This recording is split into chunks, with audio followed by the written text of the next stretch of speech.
Hey, what's going on, everybody? I'm Sam. I am a student of the Bible. I'm a pastor. I've been a pastor for 22 years, and I'm a writer, and my training involves biblical studies, theology, and biblical languages. We are going to conclude our series on Genesis, the beginning part of Genesis. I think it's called the primeval history, I think is what it's kind of labeled as, Genesis 1 through 11. These are some of the most interesting and some of the most debated parts of the Hebrew Bible, because there's not a lot of clarity as to what 100% is going on here. There is a lot back and forth about, is this like history? Is it anthology? Is it mythology? There's a lot of these kind of questions.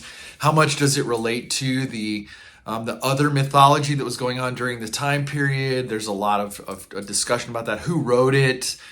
Is this one single author that writes it? Is it Moses who wrote it? Is it compiled together with a bunch of different sources? Is there sources that are written earlier, sources that come later to kind of correct the earlier sources? There's all kinds of questions over the whole Torah, but specifically Genesis 1 to 11 and what's going on here.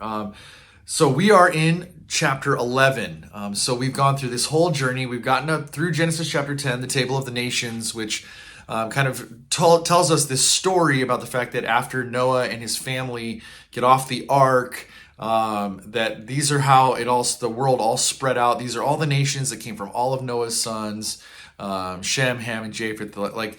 And where all these different nations come from, kind of a deal. It's kind of the Bible's explanation, the Hebrew Bible's explanation for that. And we see a lot of names that are familiar if you read through the rest of the Hebrew scriptures. You start seeing these names popping up. You're like, oh, that must be this nation. That must be this nation. That's this nation. That's this nation. And you kind of see a lot of that through Genesis chapter 10. As we said, and as I said in the last video, I'm under the impression that this is more of an etiology of, hey, this is where all this came from, kind of a deal.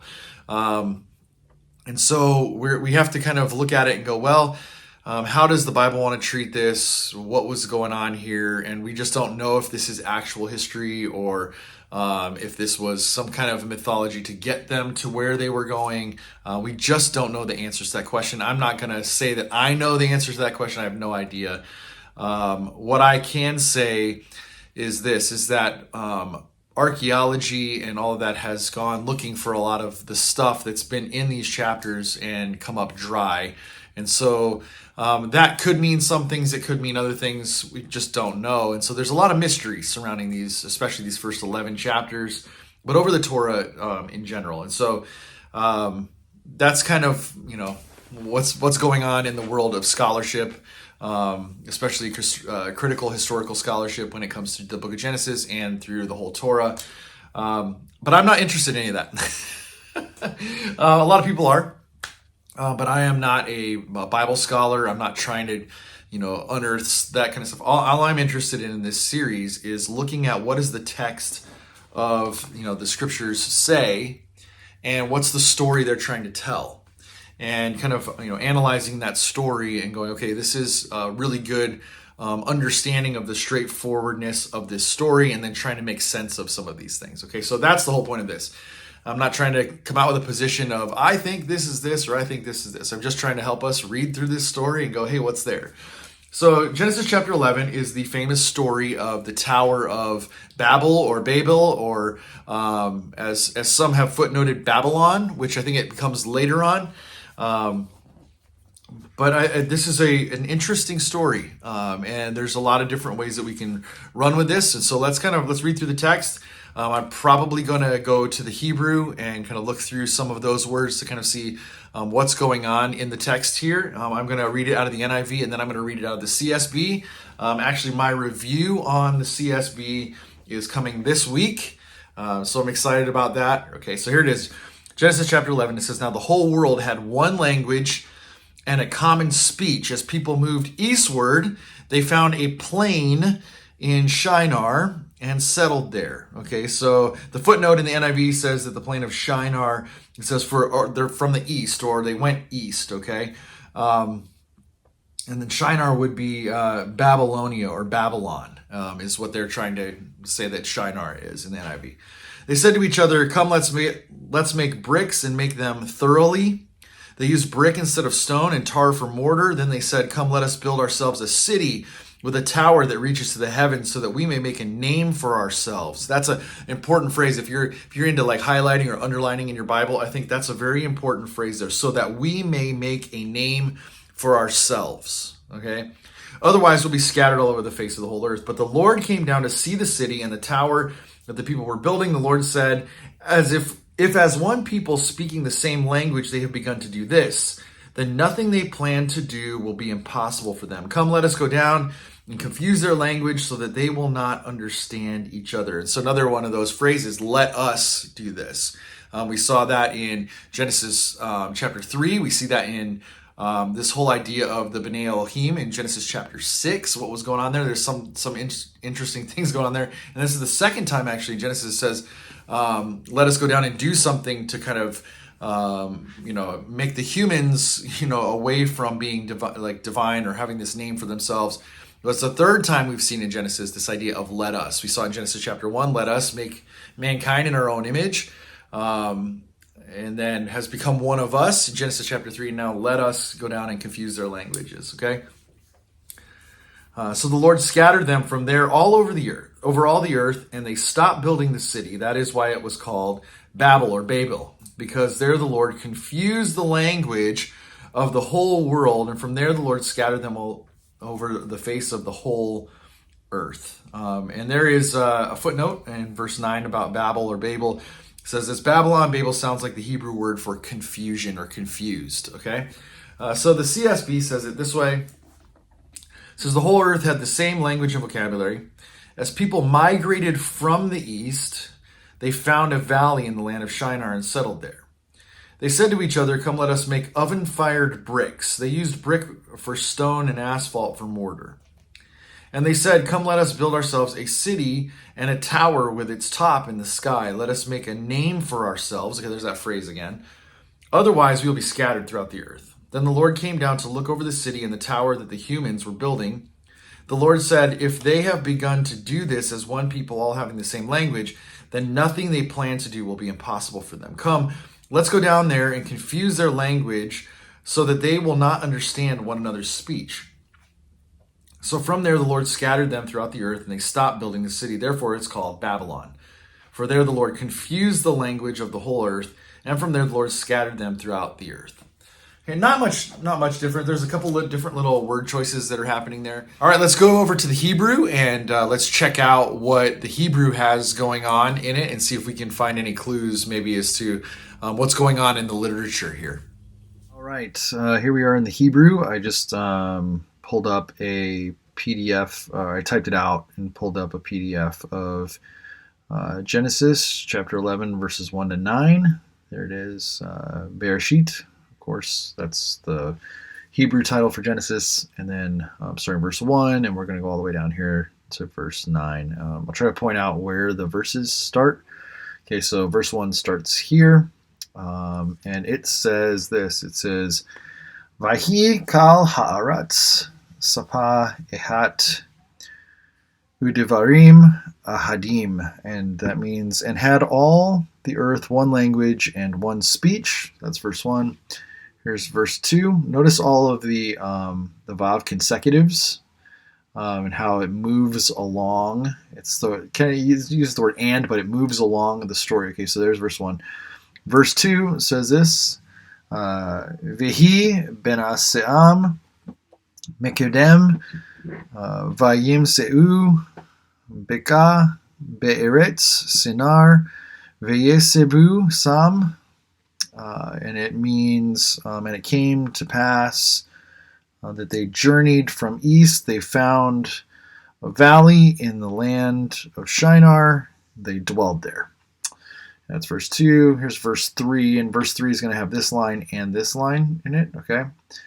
Verse 3 says, "Veyomeru is el re'ehu hava nilbena levenim venisrepa lisrepa vatehi lachem Halebena,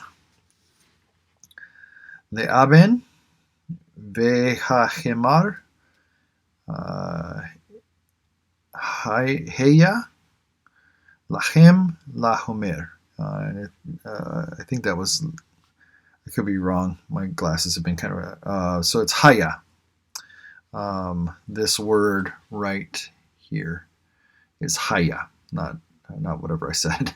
Okay, and it says, and they said to one another, "Come, let's make bricks and bake throughout." They had bricks for stone, and and I had to look up this word right here, vehachemar. It's not a word that I was like overly familiar with, so it's a word that means asphalt, or I think it said bismuth or something. But then haya, lachem, lahomer means they had asphalt. They had for cement. Okay. All right. Verse 4 starts right here. And it says, Vayomeru Hava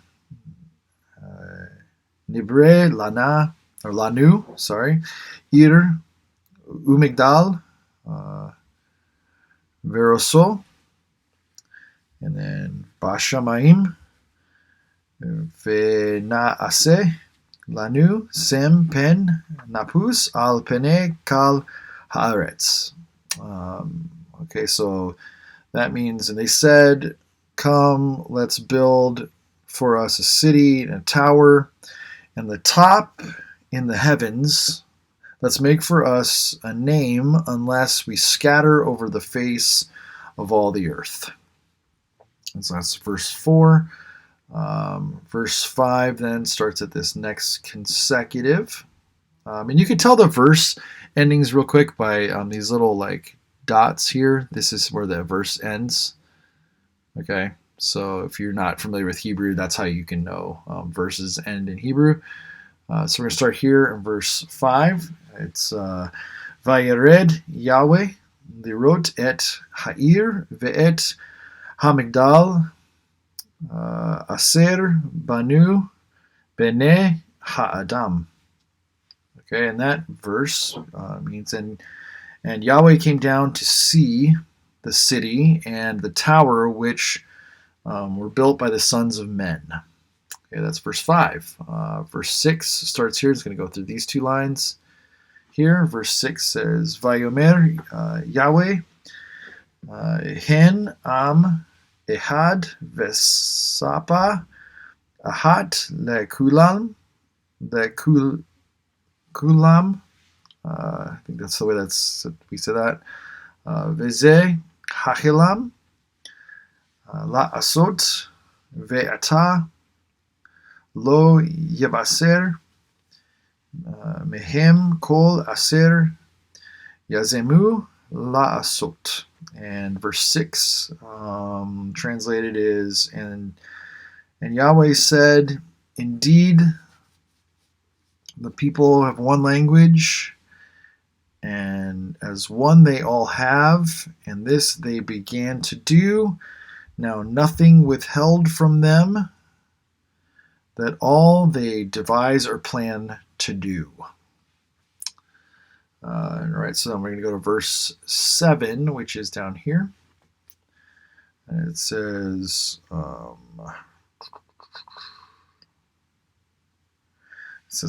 nereda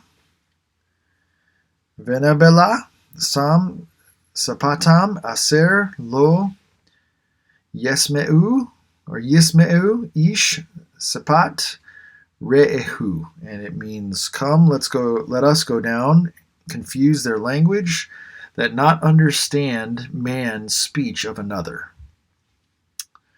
Okay, and then this verse here, this is verse 8. Let's just pull this up here. Verse 8 says this, Vayapes Yahweh otam al misam pene kal haaretz vayadelu livnot ha'ir. and that's verse 8. And it means, and it's scattered around Yahweh them from there over the face of all the earth, and they stopped building the city. And then verse 9 is these last two lines here, and it says, Al ken kara sema Babel ki sam balal Yahweh seput kal haaretz umisam hepisam al Yahweh al pene kal haaretz. And it says this, upon thus, or on thus, called the name Babel or Babel, for they're confused. So look at this. These words right here. So here's Babel or Babel, or in the Hebrew it would be Bavel, because there's a consonant here, Bavel. And I want you to notice the play on words here. Okay, so there's Babel or Bavel, and then there's Balel. So it says that it was called Babel because they confused, and it sounds like the word Balel, okay, which means to confuse.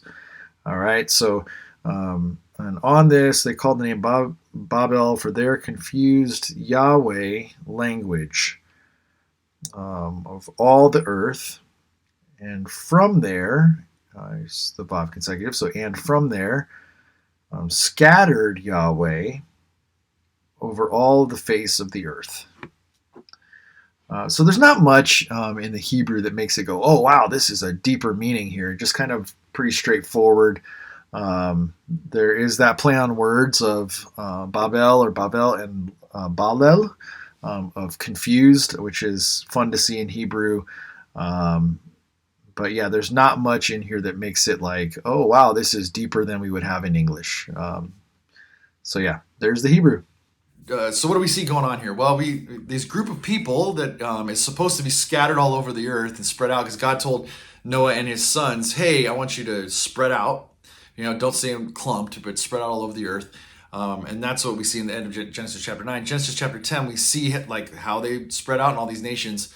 But Genesis chapter 11 is like the story that I think gets them to go to spread out according to the Hebrew understanding. Okay, and so I think really what ends up happening is there's this moment in chapter 10 where we see this guy Peleg, and it says during his time the earth was divided, right? And I think that's what's really going on in chapter 11, is showing, hey, this is how the borders and all the nations, all that was divided up, and they all went that way. I think that's what Deuteronomy 32 is talking about.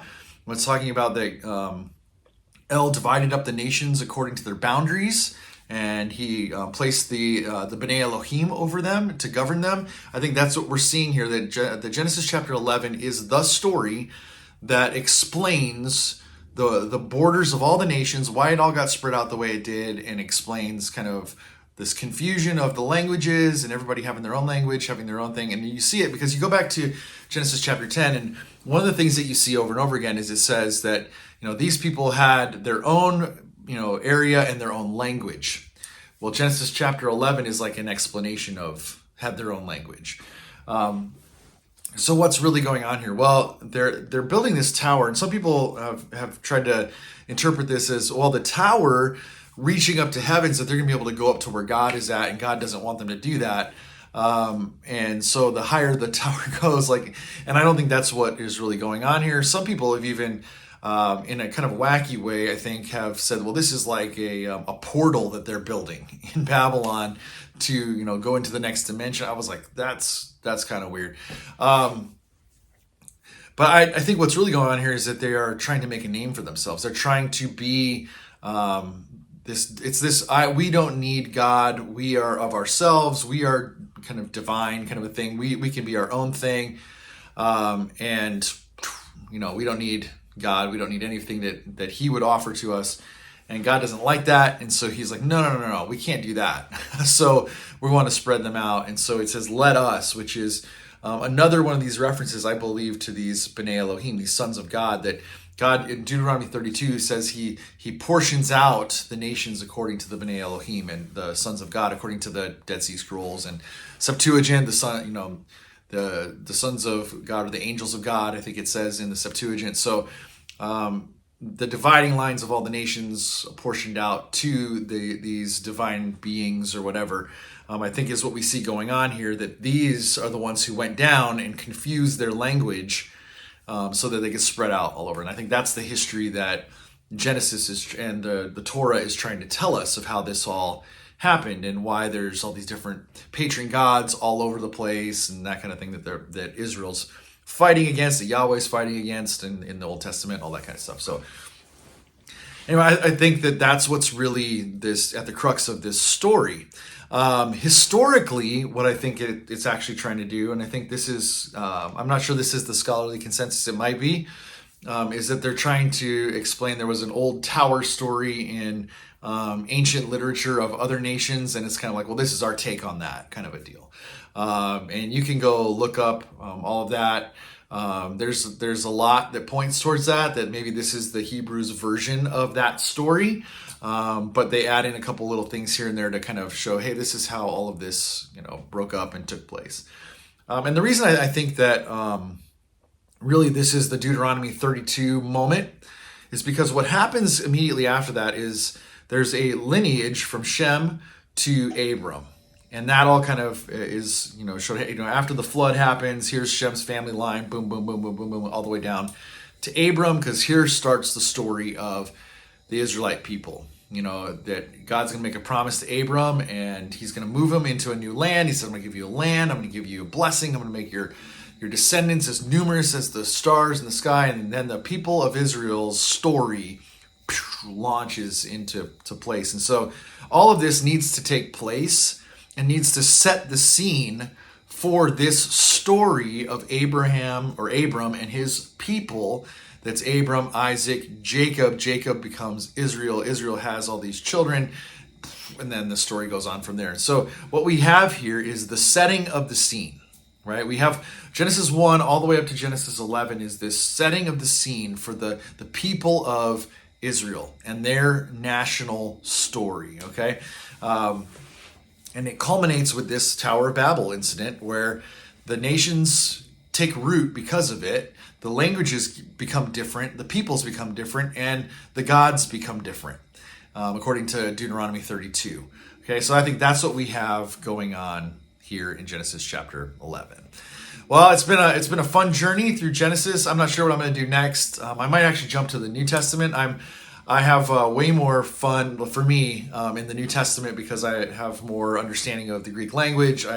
I'm way more accustomed to New Testament studies than even Old Testament studies. And so what I'm thinking about doing is either jumping into the book of James or jumping into the book of Galatians. Those were a couple of the first books that were written historically in the New Testament. So I would love to jump into those. I might even do a comparative between James and Galatians and the theology of James versus the theology of Paul, and sit them side by side next to each other and ask the question, are these, can we like reconcile them together, or were these two very different opinions from two of our church leaders who had a very different take on what it meant, the difference between faith and works, or how they work together or how they didn't work together. And so I may do that. That might be a little bit of fun. But thanks for joining me on this Genesis journey. Like the video, subscribe, and I'll see you in the next one.